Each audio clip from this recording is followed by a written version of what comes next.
You're listening to the Future of Convenience podcast, brought to you by Global Convenience Store Focus, featuring senior retail executives and experts in the global convenience, fuels, and mobility retail industry.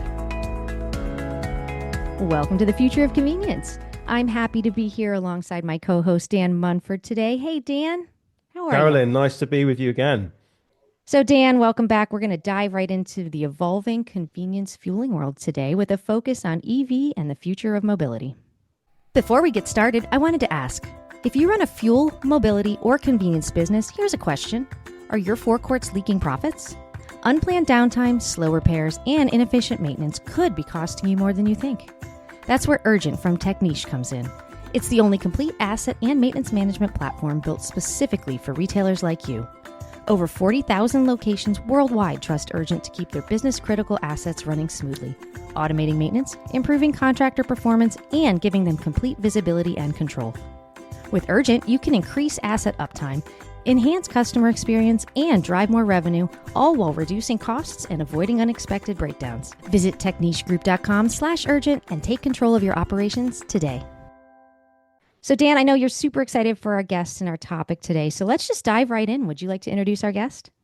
Yeah, well, my pleasure, Carolyn. The background to this is a visit, actually, as often is the case. And this was a visit to a very interesting BP Marks and Spencer's in the Cromwell Road, Carolyn, which is West London. So it's on the sort of main route to Heathrow Airport, very busy road. And I visited the official opening of this site, met Joe Hayward there, who's going to be talking with us in a minute. And Joe is the MD UK retail at BP. And that post, I have to say, that post got probably more interest than any other post I think I've done in the last 12 months. So a huge amount of interest in that post. So we thought, why not invite Joe to come on and talk a bit about herself, a bit about what BP are up to, and particularly talk about that site. And of course, the context to this is that BP are one of the top 10 finalists in our best EV hub in the world competition. So that's another, I guess, thing we can mention as we talk. So, with no further ado, Joe, welcome to the podcast. Great. Thanks for inviting me, Dan. It's great to be here. Look forward to the chat. Yeah, well, I mean, we've met, Joe, and you've worked in a number of senior roles in BP, haven't you? Including obviously outside the UK international roles. But just tell us a bit about what you're doing right now. Yeah, sure. So I've been at BP for nearly 11 years, actually, but my career history is fundamentally all in retail. I joined BP to run the UK business, company-owned operations 11 years ago, and then I've been off and done various different roles. And the role I'm doing now is essentially the MD role for the UK retail business. So managing all of the sites, both co and do across our network, the offers that we put in there, the marketing, etc., and how we bring that forward to the customer, really. Very good. So, and as I said, we were chatting at the Cromwell Road site quite recently when you had the official opening. It was a big decision for BP to rebuild this site as an EV hub and take the fuel pumps out, wasn't it? Tell us a bit about that.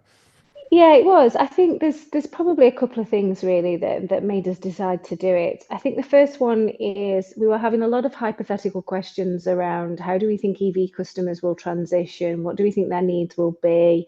What do we think the success of our sites would be without fuel? And we were making a lot of hypothetical assumptions. And actually, we decided we needed to get in the test and learn space rather than the hypothetical space. And then we started to look at the network that we operate and where we would want to be and where we felt we needed to own from an EV standpoint. Cross-checked that with sites that we got, and Cromwell came up. And the reality for Cromwell Road was it's a big transient network from the inner city of London out to Heathrow, gets a lot of passing traffic, fleet, etc. Prime location for EV. And while the shop was really successful, we were actually seeing sales on fuels decline in that site because many of the fleet drivers, should I say, have transitioned and started to transition to EV, and particularly those that are doing those kind of frequent airport runs. So it felt like the right site. We wanted to own the A4 network, which we've got some really great positions along now. And we wanted to do something different and test and learn, and that's what led us to choose Cromwell. And I think we sat with numerous EV drivers before we transitioned the site to really understand what was important to them.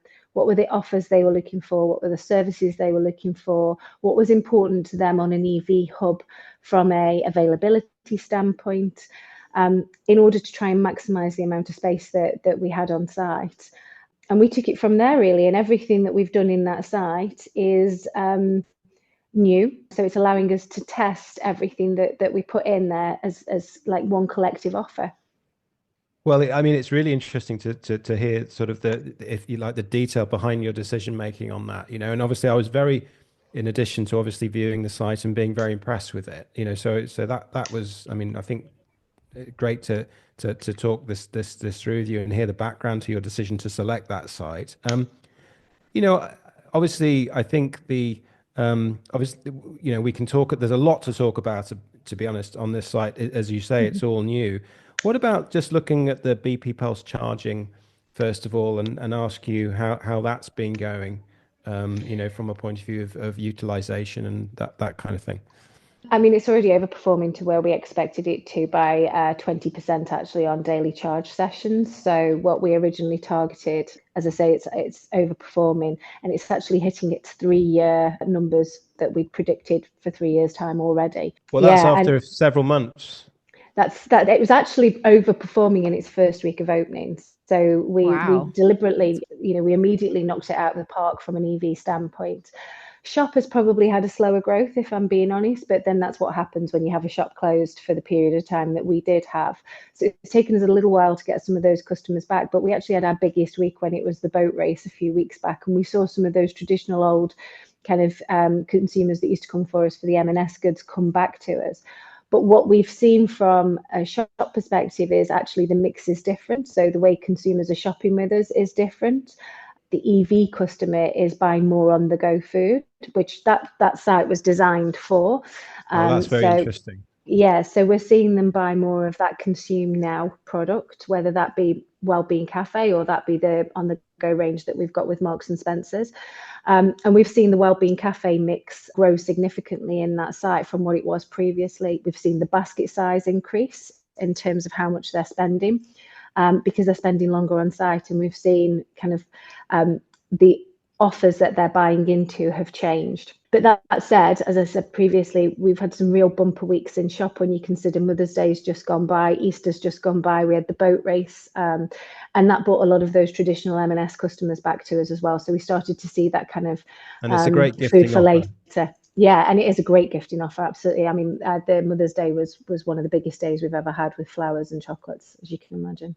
Well, that's really interesting, because obviously when I visited, I knew that I think the BP Pulse chargers were in a bit before the store was open, weren't they? So they had a couple of months run at it, and then the store had just opened literally when I came to see it. But you know, I'm particularly interested to see how this obviously the store side of it is crucial, isn't it, as well? You can't just have, you know, the charging was obviously going wonderfully, but it's interesting to see how the store is building. And I was very interested in the BP Wellbeing proposition, because obviously a big thing that we see around the world as a trend is made to order fresh. And, you know, from what I could tell, I mean, you've completely re-engineered. And I know you've also spent a lot of time thinking about this new Wellbeing proposition, haven't you? So can I ask you a bit about the backstory to that?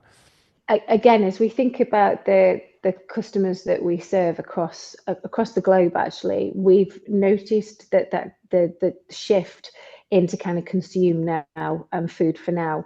And Wellbeing Cafe is a proposition that we own. It's a proposition that we can control. And therefore, we saw an opportunity for us to really invest in this and grow an offer that was suitable for all of our customers, and particularly for the future for EV, knowing that EV consumers will dwell longer in sites. And therefore, one of the things that they told us was important to them is having like a hot food made to order offer. And so that's kind of where we started. How do we bring a freshly made rather than a pre-made or a heat to eat offer to consumers?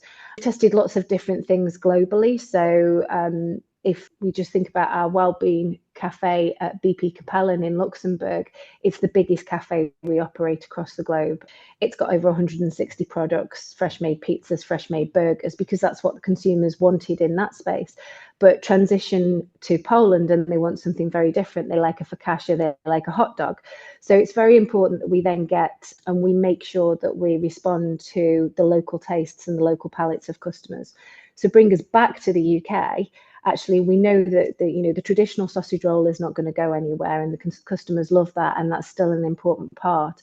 But actually, that made to order fresh was coming across really strong, and so we developed things like the breakfast bap, which has got Bertha Brown eggs, which can be made to your liking. We developed the Herbie chicken burger, which is those eggs are good. I mean, I'm a fan good. of Burford Brown. I know exactly what you're talking about there. Making me hungry.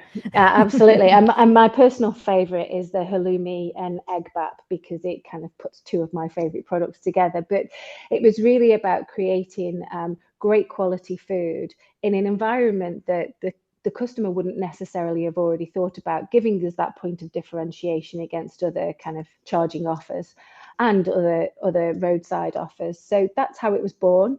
We also know that we've got 13 of these wellbeing cafes down in the UK now, Cromwell the latest.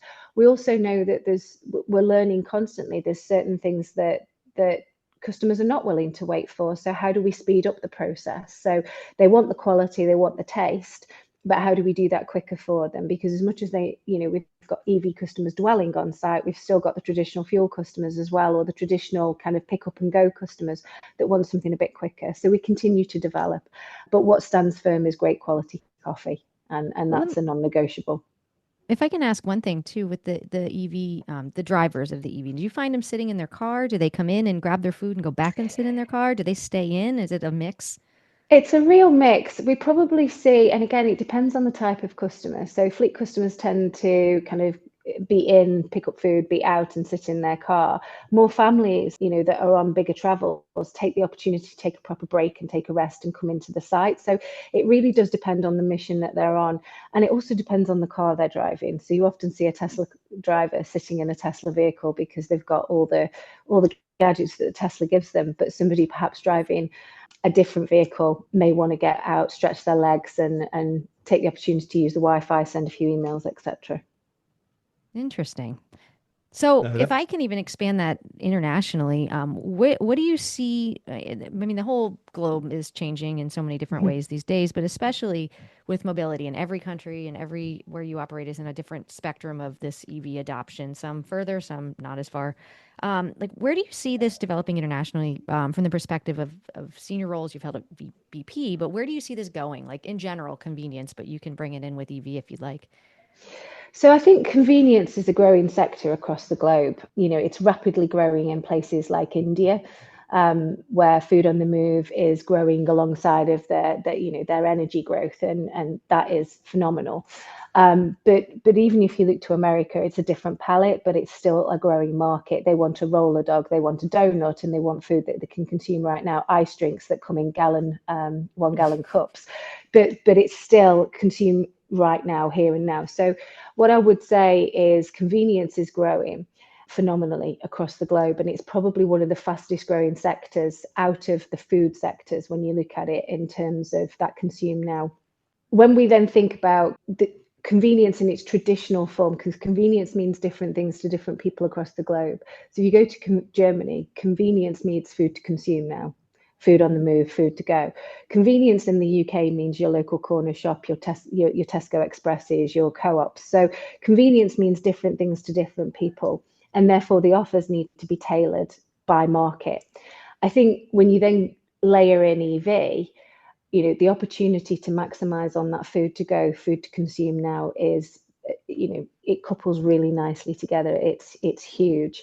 And if you can get the right charging offer on the right site, so having the right network with the right food offer for consumers, with the right experience, because it's not just about having those three, it's then about the kind of experience of the shop, of the toilet facilities, the cleanliness, the service, digital interactions, then you're onto a winning proposition.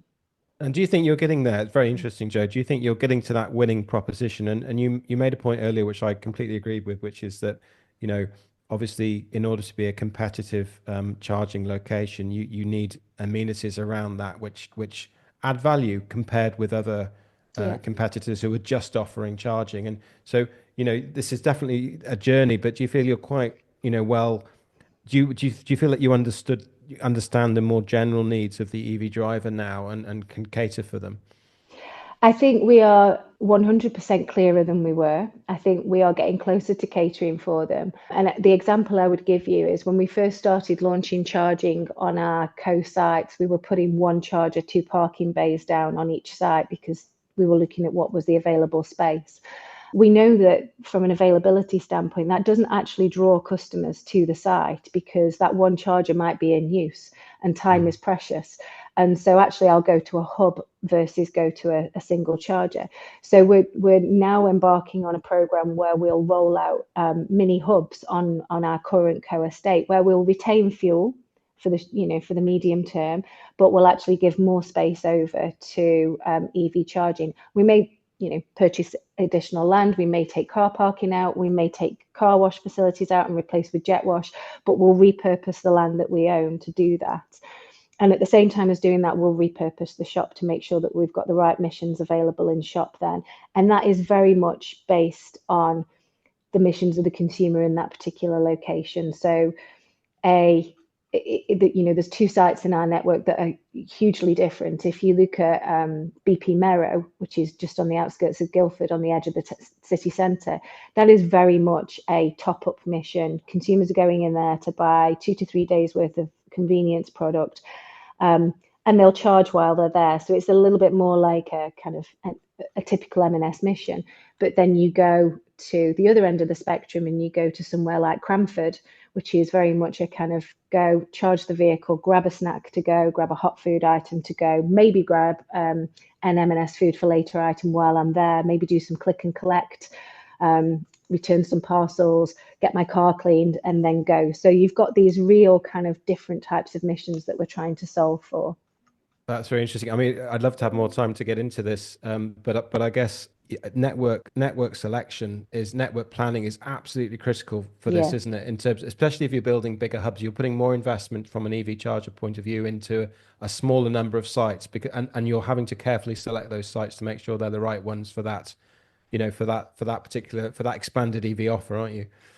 Yeah, network, you're absolutely right. Network is critical. I think, we are advantaged in the UK by the fact that we have a strong network of sites. We've got 300 company-owned sites that are in great locations. And so we can maximize the sites that we own today. But then we're also looking for new sites. And those new sites will either be EV-led, like Cromwell, where it's EV first and kind of think about the offers that the consumer wants to support that. Or they'll be convenience-led, which is more, like the BP Merrow site that I talked about, which will have fuels and multiple energy sources for the longer term. So we're really thinking about that. And the thing that we do know is we need a transient network. So we'll be building more sites on the transient highways. Oh, very interesting to hear that, and that to me makes perfect sense. So obviously, as we know, as you know, we're quite interested in EV hub development globally, and we're tracking it. And one of the purposes of our competition actually is to showcase the best, and there's huge interest. We've had, I think, 25,000 page views, since we launched the profiles, or announced the profiles over a few weeks, and we've got a couple of weeks left. And this is for the best EV hub in the world competition that Insight's running. Yeah, well done, Carolyn. And we've how have you found it so far? Are you enjoying it? Have you looked at some of the other profiles, Joe? I have, yes. Working in retail, you're super competitive. So it was the first thing I did when I realised we'd been nominated and we found out. We went on and we checked out the competition straight away. So, and it's always good to be in competition because it makes you better as a business. It pushes you to be better. We're up against some stiff competition. Obviously, I'm super proud to have been nominated. I'm proud of the team that have developed what we've delivered. But it is a tight competition, I would say. I feel confident about our offer, but we are up against some stiff competition for sure. Yeah, and there's a huge variety of kinds of EV hub as well, isn't there? And you can see the whole sort of spectrum of of the opportunity there. So, but as I said, huge interest in what you're doing. I think very interesting to hear the backstory from you today, Joe. And it is a terrific location. It's very good to hear how well the store is doing and the food convenience proposition is doing as well, alongside the EV charging, which was absolutely rammed and looks like it's going like a train, if you can use that analogy I about think you EV. I suppose you can. I think it translates. Yeah, no, we're really excited about the future. I think we've spent a long time or a period of time defining what we think the winning proposition is. We're now into action around delivering that winning proposition. And as I say, we'll have slightly different offers in different locations to meet the different customer needs.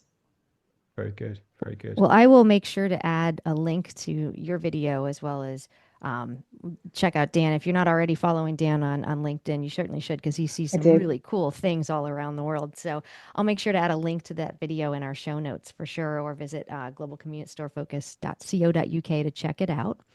And Joe, with that, I do want to congratulate you as well on being in that top list, as well as a really great story to tell. And I look forward to having you back on, if we could, just to hear how it's going another year from now, another 10 years from now, see where all your sites are coming up online. So thank you so much for joining us today.